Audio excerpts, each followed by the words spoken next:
hoje, dia 26, é comemorado o Dia Mundial de Combate à Hipertensão. De acordo com um estudo do Ministério da Saúde, o número de adultos diagnosticados com hipertensão aumentou quase 4% em 15 anos aqui no Brasil. Os índices são alarmantes, com um aumento ainda mais significativo entre os homens. Isso mostra que 1 em cada 4 pessoas tem pressão alta, o que aumenta o risco de diversas doenças. Para nos falar mais sobre o assunto, recebemos aqui no estúdio o médico cardiologista, Dr. Sigmar Stark. Boa tarde, doutor. Boa tarde. Hoje é um dia de conscientização nacional para a prevenção da hipertensão arterial. Vou me adiantar. A hipertensão arterial atinge 35 milhões de brasileiros, 1 bilhão de pessoas no mundo. A hipertensão arterial é a maior causa de morte existente. Morrem em torno de 10 milhões de pessoas todos os anos por hipertensão arterial. E essa situação poderia ser atenuada de uma forma bastante significativa com o tratamento adequado, com algumas medidas preventivas. É possível conviver com a pressão alta, controlando, com alimentação saudável, exercícios? É possível conviver com hipertensão arterial controlada, não com a hipertensão arterial, com a hipertensão arterial controlada.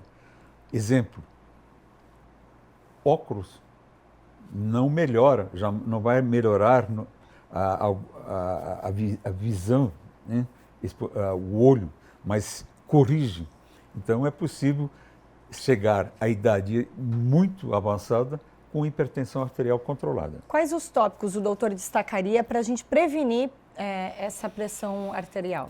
A grande parte, uma parcela significativa de pessoas são hipertensas por uma tendência genética, hereditária, né? Quem tem mãe e pai hipertensos tem 50% de possibilidade de desenvolver hipertensão arterial. Entretanto, fatores ambientais, como alimentação, atividade física, consumo excessivo de álcool, tabagismo, qualidade do sono, podem agravar essa situação. E hoje, como que é o tratamento de quem é hipertenso? Composto de duas formas. Algo que nós chamamos de medidas não farmacológicas, ou melhor ainda, mudança de estilo de vida.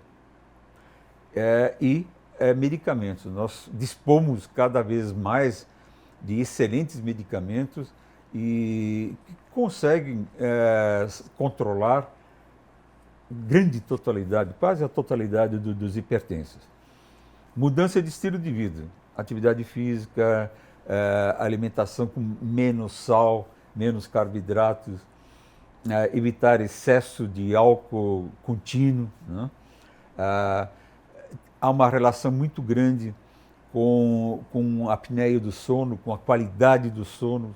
Se a pessoa tem apneia, ronca muito, tem uma hipersonolência diurna, isso pode ser uma manifestação de apneia do sono. Então esse já seria um sintoma, né? De repente não tem o diagnóstico de hipertensão, mas tem apneia, tem esses problemas, já seria um sintoma? Não, um sinal? Não é a hipertensão que leva à apneia do sono, é o contrário. A apneia do sono é um fator agravante de hipertensão arterial. E alguém que está aí nos assistindo não tem o diagnóstico de hipertensão, mas quer ficar atento a possíveis sinais. Quais são eles? Devemos entender, eu acho isso muito importante, e nós temos dificuldade de fazer quebrar esse paradigma. A hipertensão arterial é uma doença, salvo algumas exceções, assintomática, ela não dá sintomas. Por que isso é importante? Pois, quando o indivíduo há um hábito, digamos, teve dor de cabeça, ou tontura, um desconforto, se estressou, mede a pressão arterial e verifica que a pressão arterial está elevada e relaciona o aumento da pressão arterial como causa dos sintomas. Habitualmente é o contrário, é um desconforto, um estresse que aumenta a pressão arterial.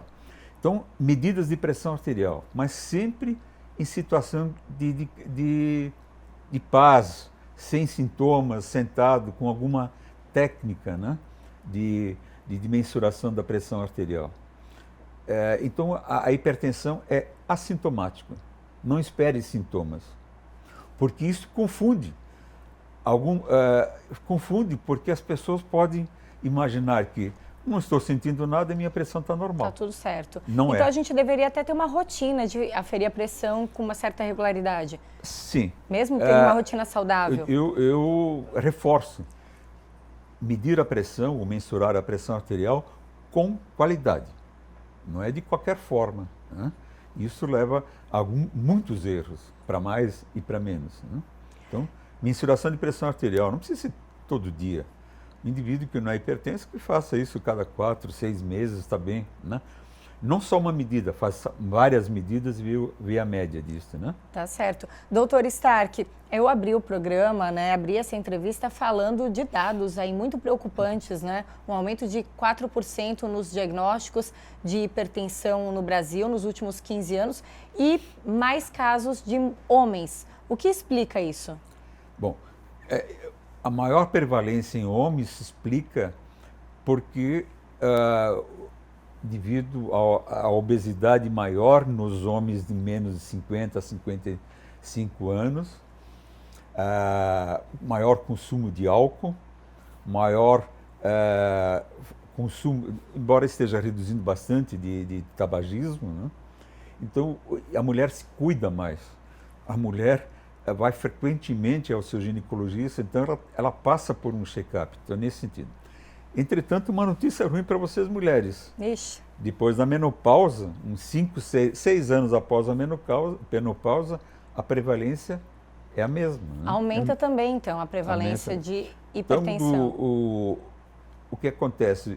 As mulheres têm uma proteção hormonal até a menopausa, que nós homens nunca teremos, né? Mas depois perde, né? Mas, em geral, a mulher cuida mais da sua saúde. Exatamente. O ato de ir ao ginecologista, de fazer acompanhamento, modifica essa situação. E, doutora, a gente sempre traz esses temas, saúde, aqui no Ver Mais, porque a gente sabe que o nosso público é misto, tem homens, tem mulheres acompanhando e é aquele incentivo também para que passem a se cuidar mais, né? Não só um puxão de orelha, mas também um incentivo para que procurem o médico com regularidade. É preciso, porque é algo evitável e assintomático, né? Não esperem sintomas e não relacionem sintomas com a pressão arterial. Isso é um dogma, né? Mudar isso é difícil, né? Certamente. Doutor, para finalizar, quais seriam os desafios aí para a gente combater a hipertensão no Brasil, considerando esses dados tão altos? Nós precisamos estratificar, rastrear mais na população quem é hipertenso, iniciar tratamentos. E aí nós temos a grande dificuldade, a adesão ao tratamento.